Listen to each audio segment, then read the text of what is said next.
Imagine trying to shift gears while the engine is spinning thousands of times per minute with nothing to disconnect the engine from the gearbox. The result wouldn't be a smooth gear change. It would be metal grinding against metal.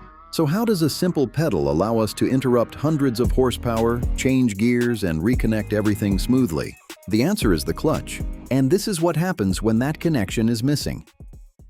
Before we look inside the clutch, let's first see why we need one in the first place. The engine is continuously rotating, but when the vehicle is stationary, the transmission may need to be stationary too. Somehow, these two rotating systems need to be connected and disconnected without destroying the gears. Imagine connecting the crankshaft directly to the gearbox input shaft. Now the driver tries to select first gear while the transmission components are rotating at different speeds. The synchronizing mechanism has to bring the speeds closer together. Without a proper clutch disengagement, however, the mismatch can produce severe gear contact and grinding.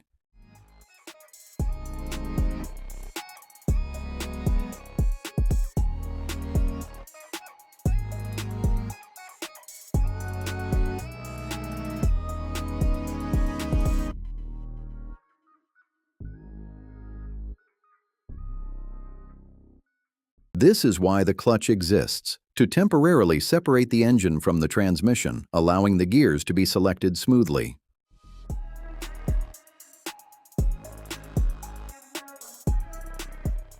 First, the flywheel. Next is the clutch disc, containing the friction linings, torsional springs, hub, and cushioning springs. The pressure plate presses the clutch disc against the flywheel, allowing engine torque to pass through the clutch. Behind it is the diaphragm spring, whose flexible fingers allow the clutch to engage and disengage. The release bearing applies force to the center of the diaphragm spring while allowing it to rotate. And the release fork transfers the movement from the hydraulic actuator to the release bearing.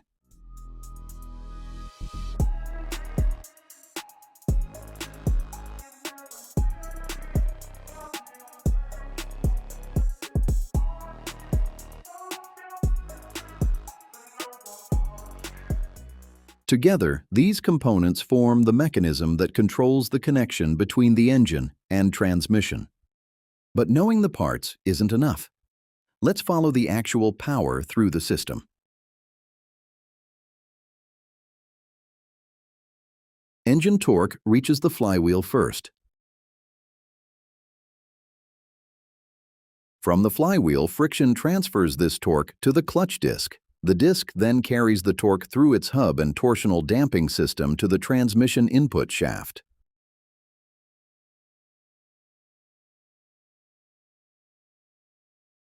Inside the transmission, the input shaft transfers torque to the countershaft through the constantly meshed drive gears.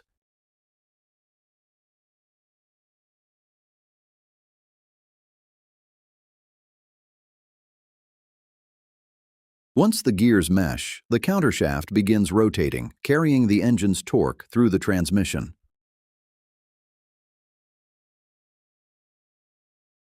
Different gear pairs provide different ratios, allowing the vehicle to trade speed for torque depending on the driving conditions.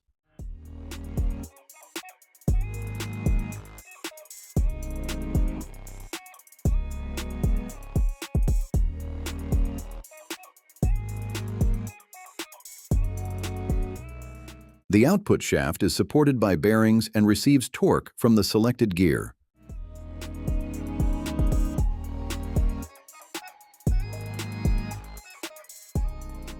The selected speed gear rotates with the output shaft when it is locked to the shaft.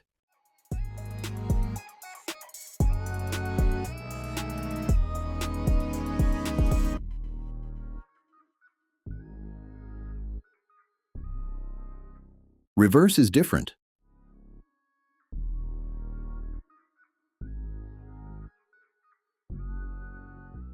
An idler gear changes the direction of rotation, causing the output shaft to rotate in the opposite direction.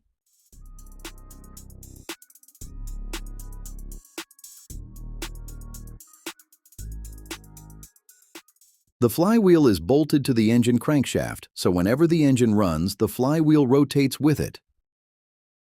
Next is the clutch disc. Its friction linings provide the contact needed to transfer torque between the flywheel and pressure plate. But the disc isn't simply a rigid plate.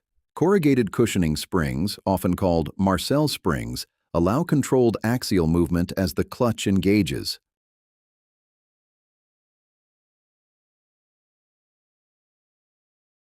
As the friction surfaces are pressed together, these springs flatten progressively. This helps make engagement smoother instead of allowing the clutch to grab suddenly. Meanwhile, these torsional springs absorb rotational vibrations and shocks before they reach the gearbox.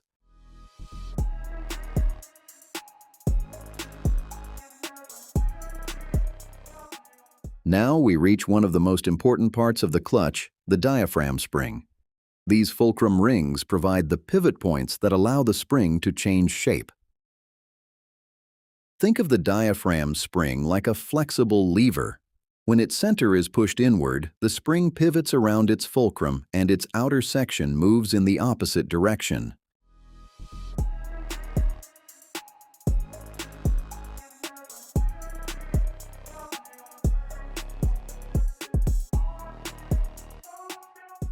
The pressure plate sits between the diaphragm spring and the clutch disc.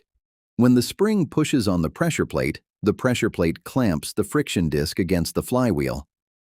This clamping force creates friction, locking the disc to the rotating flywheel and allowing engine torque to pass into the transmission.